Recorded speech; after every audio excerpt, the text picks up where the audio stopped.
So this will literally be like a 2-minute video, and this video is going to be for people who have just started trading or are interested in trading. And what I'm going to be showing you today is how you would read a candlestick on a candlestick chart. And as you can see here, for all of those that do not understand what is going on right now on the chart, all of these lines that you see, the green and the red lines that you see, are representations of price as it currently moves within the world economy. These lines that you see on the chart are what you'll be using for your technical analysis as you go along on your trading journey. And I'm going to show you today how to read it. And as you can see, currently we have a red candle, which means that price is going down. And when you have a blue candle, it means that price is going up. So now when we zoom in to the chart and we go down to one individual candle, so we'll go down to this candle, which is here, this red candle. And we look at this candle. When you look at this candle, what you can see is that the price is at the bottom, and that is why it is red. Now if we go to our tools, we'll point out exactly where the price opened. So you can see the price opened at this point, right here where this arrow is. This is the opening price. So we will just write down that this is the opening price with our text. Simple as that.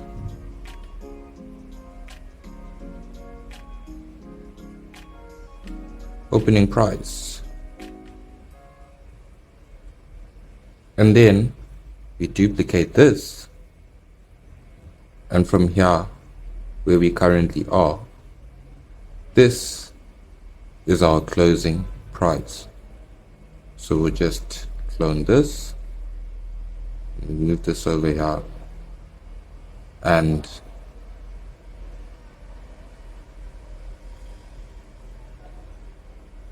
get our close. So this is essentially how you are going to read your candlestick charts. When the chart is bearish, when the candlestick is bearish, your opening price is always above your closing price when the candlestick is bearish. And then from there on, and before we move on, this is what we would label as the body of the candle. So right here, we'll put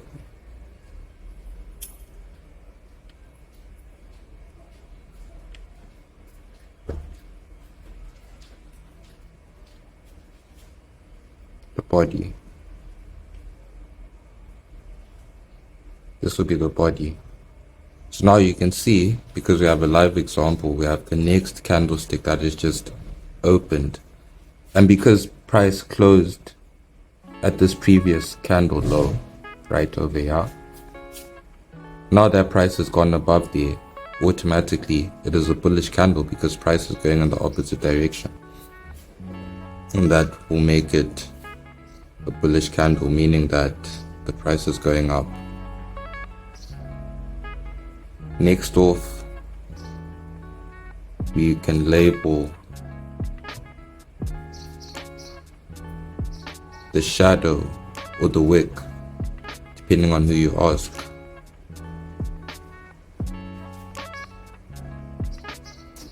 So the shadow and the wick essentially is where price got to, but it never managed to close there. So it's just literally a representation that price has the potential to get to this point. However, the current volume in the market and the orders that are going through are not enough to keep price at that level. Therefore, it creates a wick or a shadow.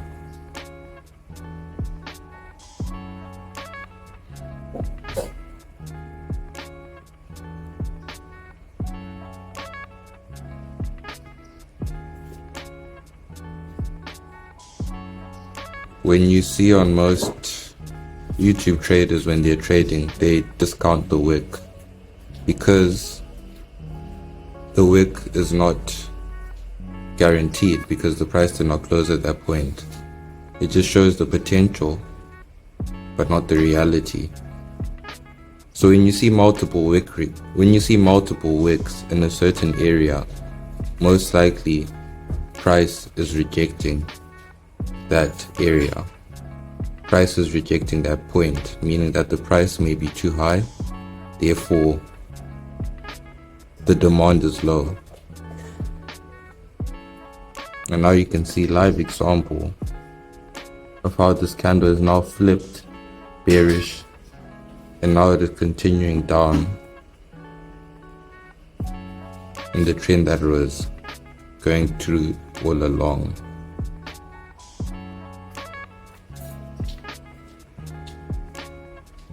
And that is how you would read a candlestick. Simple, easy, doesn't take too much time, and the more you practice over time, it will become automatic for you to understand exactly what is going on when you're reading the charts, because the candlesticks are the most important thing when it comes to your technical skills. They're essentially going to show you what is currently happening in the market.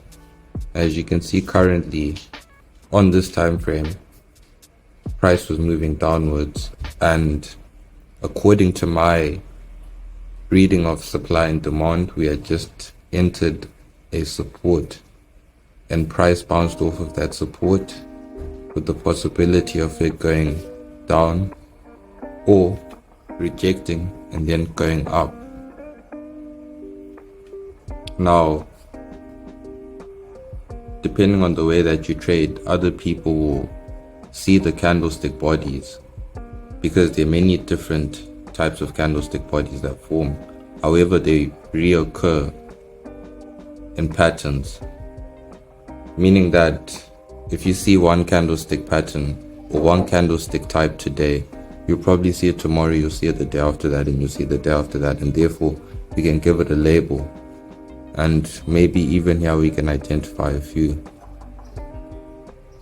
Like where this circle is, this will be a bearish engulfing pattern. We'll just label that over here. So you see right here, this point, that will give us a bearish engulfing pattern.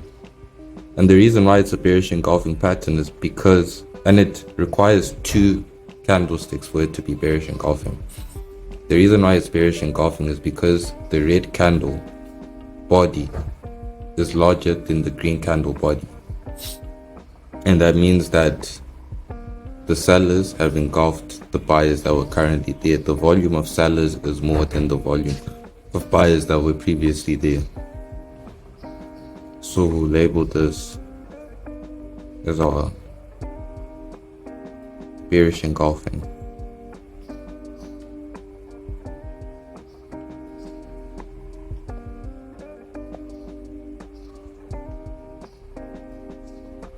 Now we can look for another pattern. We look for another pattern, and over here we have dragonfly. We have a dragonfly over here.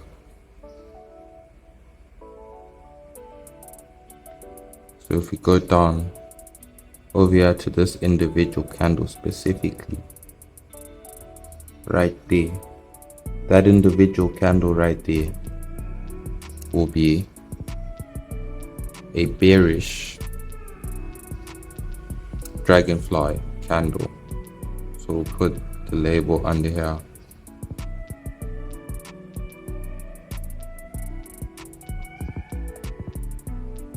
And the way that you would know the names of all of these candles would be to go through some of my previous content where I went over the candlestick trading Bible, which shows you each and every single candlestick type that there is, and it gives you an explanation into what it is, and at the same time I'll recommend you to read the book as well.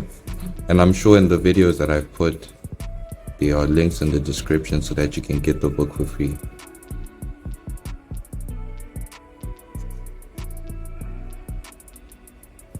So that is a dragonfly.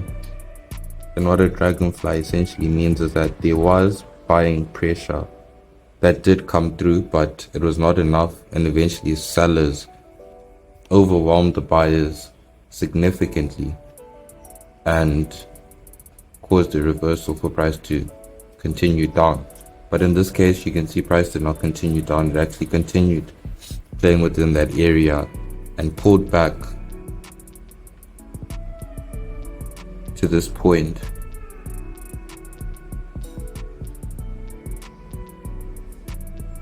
Over here before continuing down. So this is a pattern that you would see, and right next to it we have another one, which is right over here. This green candle right here will be known as a Doji candle, and usually what a Doji candle implies is that there is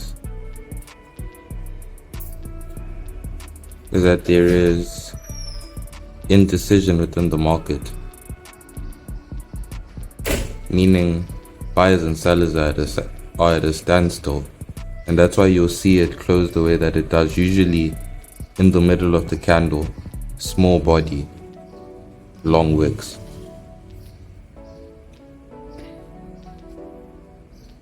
Next, let's go through scan. So we have another Doji right over here, another Doji right over here at this point, another Doji right over here. That is a Doji candle. As I said, usually it means indecision within the market. Buyers and sellers are at a standstill, meaning there is no assurance as to where price is going to go.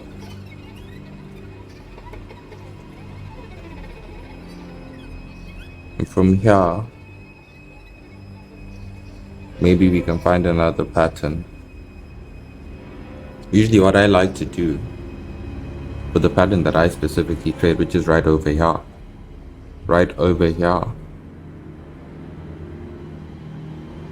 which is right over here.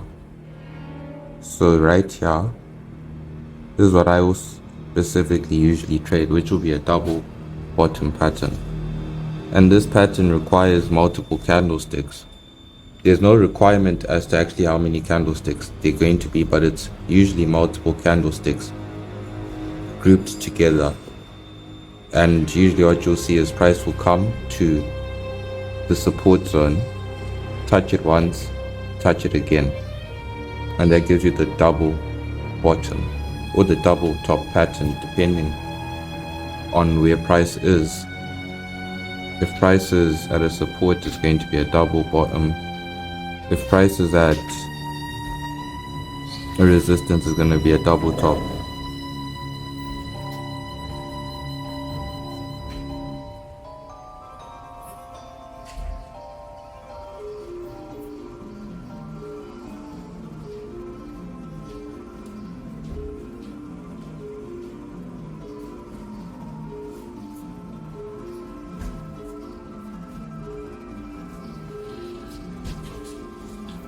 Oh my gosh.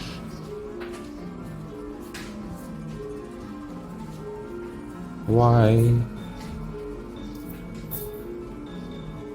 Double bottom.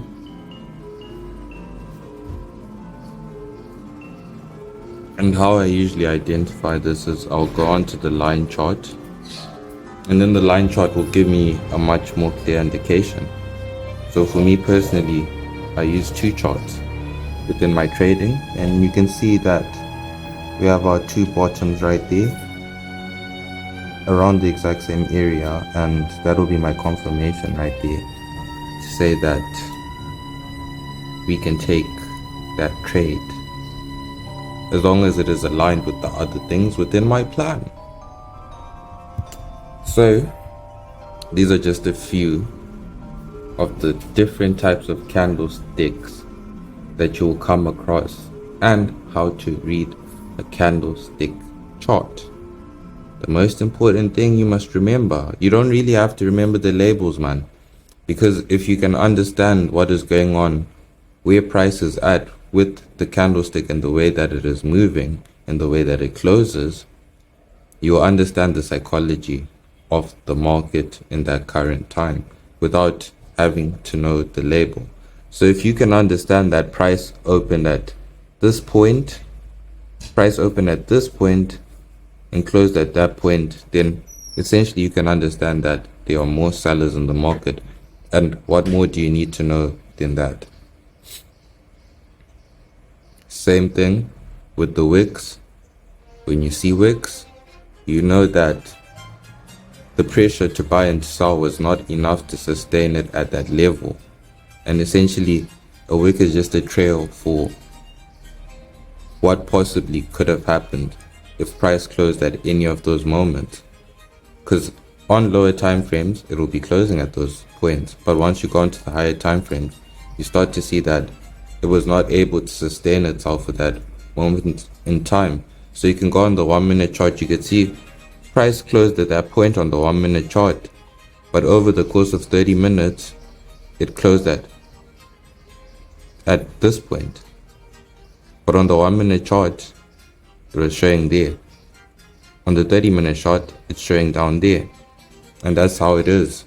The smaller time frames fall into the bigger time frames, which fall into the much larger time frames, from 1 minute going to the 15-minute, to the daily, to the weekly, to the monthly, and I'm sure even a yearly, and decades, and whatever it is, depending on the amount of time that this instrument has been there for. You can keep going deeper and deeper and looking at the chart in more and more complex detail. But know that the smaller time frames are less reliable as opposed to the higher time frames, because the higher time frames show you that people have been buying at this level for much longer. Then on the shorter time frame, people make orders in that minute. The next 5 minutes, people are making different orders in the opposite direction.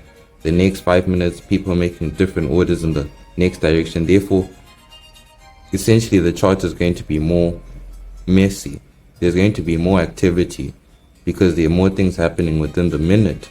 But when you average it out and it now comes down onto the 30-minute time frame, that's when you'll see price close in this way, and it gives you a more static point of price, meaning less fake outs, less rejections, less activity, less movement, but more certainty. And that will conclude this video.